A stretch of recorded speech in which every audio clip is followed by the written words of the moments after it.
Title: The Silent Bell of Blackthorn Abbey. Genre: Supernatural Gothic Horror. Chapters 15 designed for TTS narration, Adam voice. One narrator storytelling. Immersive YouTube horror video. Chapter 1: The Abbey on the Cliff in the Remote. Highlands of Yorkshire stood Blackthorn Abbey, abandoned for centuries, and perched on a crumbling cliffside like a vulture over the sea. Once a monastery, it had been shuttered in 1642 after a series of deaths and unexplained vanishings. Elena Moreau, an ambitious historical archivist, arrived alone under gray skies to catalog the ruins for an independent restoration grant. The air was thick with mist. The stone courtyard felt colder than the air around it. As she entered through the arched gate, her boot caught on something metallic, a tarnished iron bell small enough to carry, tied with an old red ribbon. She lifted it.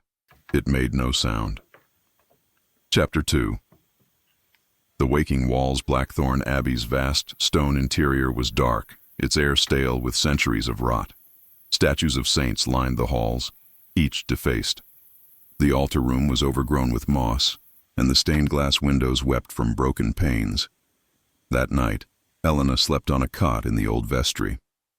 Wind howled through the cracks, but at 3:15 a.m., she woke to footsteps pacing outside her door.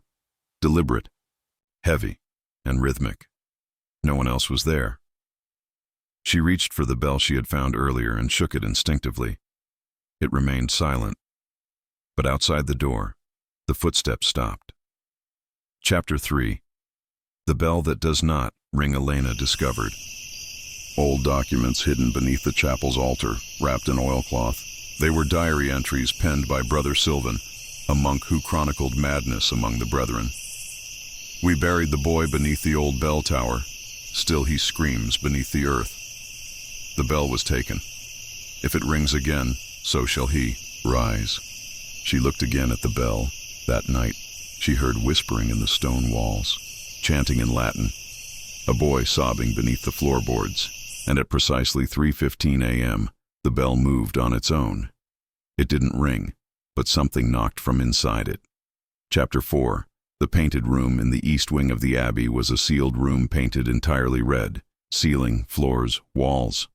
It had no windows, only a single crucifix above a sunken basin stained dark.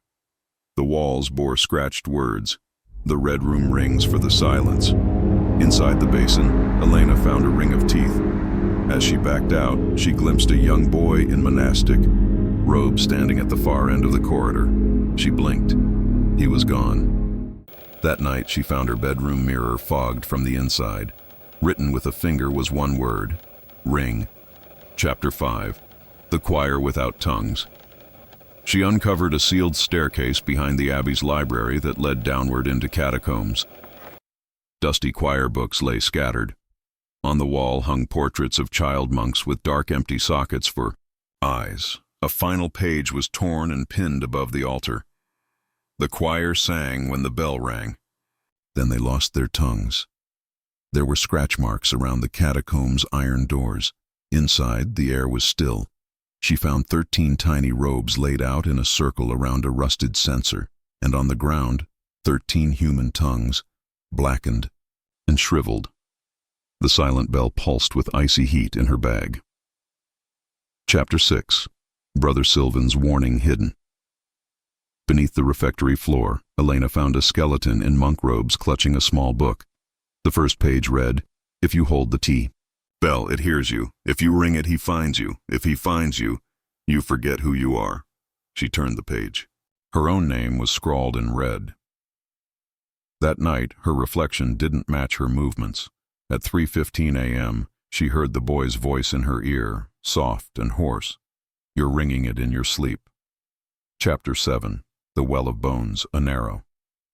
Shaft in the courtyard led to the Well of Bones, long rumored in local legends. The well was sealed with stone. She removed the top slab. Inside were hundreds of bones, each small, clean, and etched with prayers reversed into blasphemies. One skull stared back, mouth agape, with a red ribbon wrapped around its teeth, the same as the bell. When she touched it, the wind screamed, and somewhere above, A great bell tolled once. Only Elena heard it. The real bell. No one had rung it in 4 centuries. Chapter 8. The Rebirth Rite. In the Abbey's eastern crypt, she found the final entries of Brother Sylvan's account. The boy was chosen by the Bell Father, an orphan, tongueless, sacrificed to keep the silence whole. But he speaks still, in dreams, in bells, in those who remember. He wrote of a forbidden rebirth rite. If performed backward, it would unbind the boy's soul.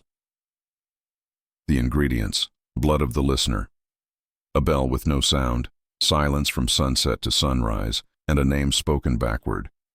That night, Elena stopped speaking. The Abbey listened. Chapter 9. The Hollow Mass.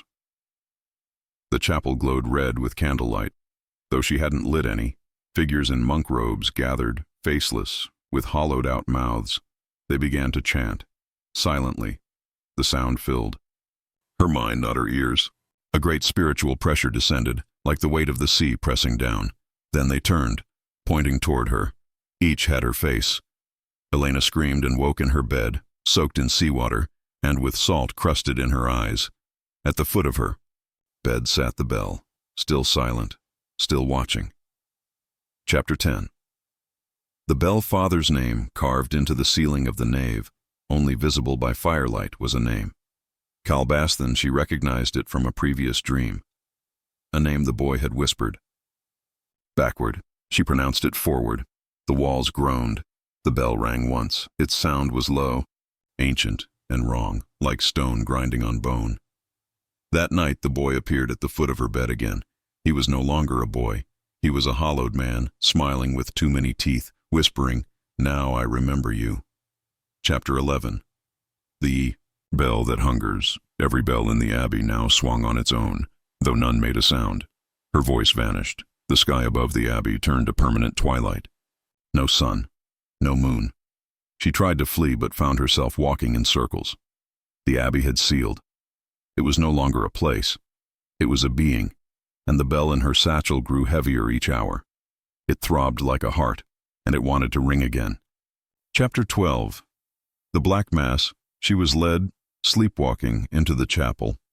The pews were filled with hollowed monks, hands clasped in mock prayer. At the altar stood the Bell Father, robed in shadows, bell in hand. He turned. It was her face beneath the hood. He offered her the bell. "Ring, Elena. Ring, and all will be still." She refused. He smiled and rang it for her. Chapter 13. The 9th Toll. There are 9 tolls. Each one undoes something inside you. 1st, language. 2nd, memory. 3rd, movement. 4th, light. 5th, name. 6th, past. 7th, flesh. 8th, self-on. The 9th toll. You become the next bell. Elena felt 8 of them. She held on, but her name now sounded strange to her. Her reflection twisted. She ran for the well of bones. The Bell Father followed. He carried her final toll. Chapter 14. The breaking of silence. She reached the well. The silent bell, now crying blood, was tossed into its depths. She screamed. The Bell Father's name, backward, just as he reached for her. A great wind tore through the Abbey. Stone cracked. Windows shattered. The hollow monks fell one by one, and the Bell Father, split into ash, was dragged into the well with the bell. The sea swallowed the cliff, and the Abbey collapsed into silence. Chapter 15. The Bell That Still Watches Months. Later, rescue workers found Elena unconscious on the moors. She couldn't speak. She didn't recognize her name. In the evidence bag near her cot at the hospital, they placed a small, tarnished iron bell wrapped in red ribbon. No one could make it ring, but the nurse swore it moved on its own. Late at night, at 3:15 a.m., some still hear a distant toll from the coast. It doesn't echo. It listens. The end.